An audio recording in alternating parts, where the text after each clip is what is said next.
കേരളത്തിൽ ഇന്ന് നടക്കുന്നത് ഒരു വ്യക്തിയുടെ പുറത്താക്കലല്ല, ഇത് ഒരു രാഷ്ട്രീയ സംവിധാനത്തിന്റെ ആത്മാവിനെയാണ് ചോദ്യം ചെയ്യുന്നത്.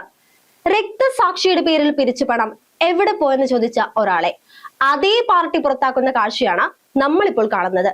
ഇതിനെ വെറും അച്ചടക്ക നടപടി എന്ന് വിളിച്ചാൽ അത് രാഷ്ട്രീയ കപടതയ്ക്ക് നൽകുന്ന നിയമസാധ്യത മാത്രമാണ്. CPM ജില്ലാ കമ്മിറ്റി അംഗമായിരുന്ന V കുഞ്ഞികൃഷ്ണൻ പുറത്തായത് ഒരു കുറ്റകൃത്യത്തിന് പേരിലല്ല, പണം തട്ടിയെന്നോ പാർട്ടി വിരുദ്ധ പ്രവർത്തനം നടത്തിയെന്നോ മറ്റൊരു രാഷ്ട്രീയ ലക്ഷ്യം പിന്തുടർന്നു എന്ന് പറഞ്ഞല്ല. പാർട്ടിക്കകത്ത് തന്നെ ധനരാജ് രക്തസാക്ഷി ഫണ്ടിലെ കണക്കുകൾ ചോദിച്ചതാണ് അദ്ദേഹത്തിന്റെ വലിയ അപരാധം. എത്ര പണം പിരിച്ചു, എത്ര ചെലവാക്കി, ബാക്കി എവിടെയാണ് എന്ന ചോദ്യം ചോദിച്ചതിനാലാണ് പുറത്താക്കൽ. ഇതാണ് യാഥാർത്ഥ്യം. ഇവിടെ ഭയപ്പെടുത്തുന്നത് ആരോപണത്തിന് വലിപ്പമല്ല, അതിന് നൽകിയ മറുപടിയാണ്. കണക്കുകൾ പുറത്തുവിടാൻ തയ്യാറാകാതെ ചോദ്യം ചോദിച്ചവനെ കുറ്റവാളിയാക്കുന്ന രീതിയാണ് സ്വീകരിച്ചത്. രാഷ്ട്രീയത്തിൽ ഇത് പുതിയതല്ല, പക്ഷേ രക്തസാക്ഷികളുടെ പേരിൽ പിരിച്ച ഫണ്ടിൽ ഇങ്ങനെ സംഭവിക്കുന്നത് അത്യന്തം ഗൗരവമുള്ളത് തന്നെയാണ്. കാരണം ഇവിടെ ചോദ്യം ചെയ്യപ്പെടുന്നത് പണമല്ല, വിശ്വാസമാണ്. V കുഞ്ഞികൃഷ്ണൻ ഉന്നയിച്ച കാര്യങ്ങൾ വികാരപരമായ പ്രസ്താവനകളായിരുന്നില്ല ഒരിക്കലും. വർഷങ്ങളും അക്കൗണ്ടുകളും കണക്കിലെ വ്യത്യാസങ്ങളും അടങ്ങിയ വ്യക്തമായ ചോദ്യങ്ങളായിരുന്നു.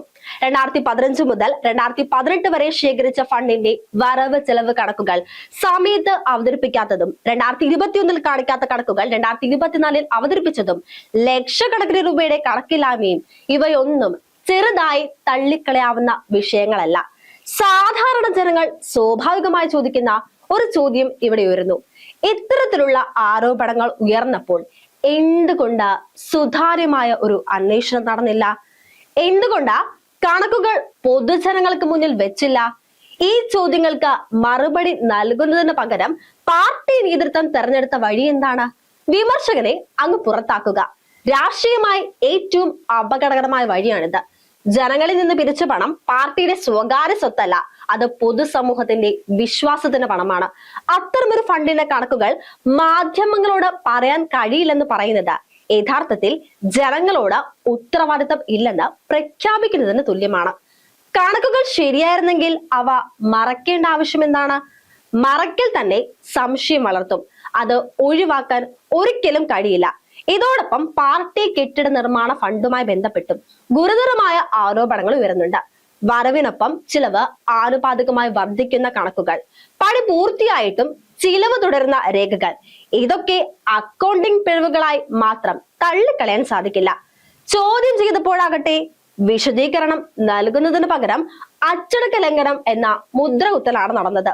ഉൾപാർട്ടി ജനാധിപത്യം എന്ന വാക്ക് വർഷങ്ങളായി ഉയർത്തിപ്പിടിക്കുന്ന ഒരു രാഷ്ട്രീയ പാർട്ടിയിൽ ഭൂരിപക്ഷ അഭിപ്രായം പോലും വില കുറയുന്ന കാഴ്ചയാണ് ഇവിടെ കണ്ടത്. ചർച്ചയില്ലാതെ, വിശദീകരണങ്ങൾ ഇല്ലാതെ തീരുമാനം മുകളിൽ നിന്ന് അടിച്ചേൽപ്പിക്കുന്ന രീതിയാണെങ്കിൽ അത് ജനാധിപത്യമല്ല, അത് അധികാര കേന്ദ്രീകരണമാണ്. ഇവിടെ ഈ രാഷ്ട്രീയ വൈരുദ്ധ്യം കൂടുതൽ കൂർപ്പോടെ കാണിക്കുന്ന മറ്റൊരു പശ്ചാത്തലവും കേരളം മറക്കരുത്. ഭഗവാൻ അയ്യപ്പന്റെ സ്വർണം കവർച്ച ചെയ്യപ്പെട്ട ഗുരുതര കേസിൽ സംശയത്തിന് നിഴലിൽ നിന്നവർക്കും ആരോപണങ്ങൾ ഉയർന്നവർക്കും പാർട്ടിക്കകത്ത് സംരക്ഷണം ലഭിച്ച അനുഭവങ്ങളാണ് നമുക്കുള്ളത്.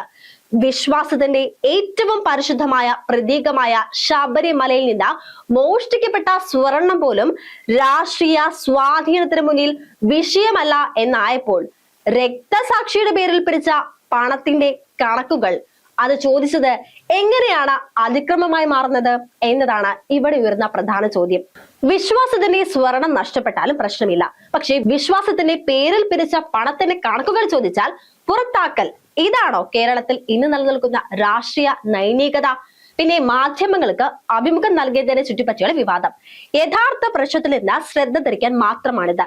ഏത് മാധ്യമത്തിലൂടെയായാലും അത് ചോദ്യം തന്നെയാണ്. കണക്ക് ശരിയാണോ അല്ലയോ, അതിന് മറുപടി നൽകാതെ മാധ്യമത്തിന്റെ ഉടമയെയും അജണ്ടയും ചർച്ച ചെയ്യുന്നത് ഏത് രാഷ്ട്രീയമാണ്? രാഷ്ട്രീയമായി ദുർബലമായ പ്രതിരോധമാണിത്. ഇന്ന് പുറത്താക്കപ്പെട്ടത് ഒരു പാർട്ടി അംഗമാണ്, നാളെ പുറത്താക്കപ്പെടുക ചോദ്യം ചോദിക്കുന്ന മറ്റൊരാളായിരിക്കും. അതിനുശേഷം ചോദ്യം ചോദിക്കുന്ന ജനങ്ങളാകും അജണ്ടക്കാരായി ചിത്രീകരിക്കപ്പെടുക. ഇതൊരു പാർട്ടിയുടെ ആഭ്യന്തര പ്രശ്നമല്ല, കേരളത്തിലെ ജനാധിപത്യ സംസ്കാരത്തിന്റെ പരീക്ഷണമാണ്. അവസാനം ബാക്കിയാകുന്ന ചോദ്യം അത്ര സങ്കീർണമൊന്നുമല്ല.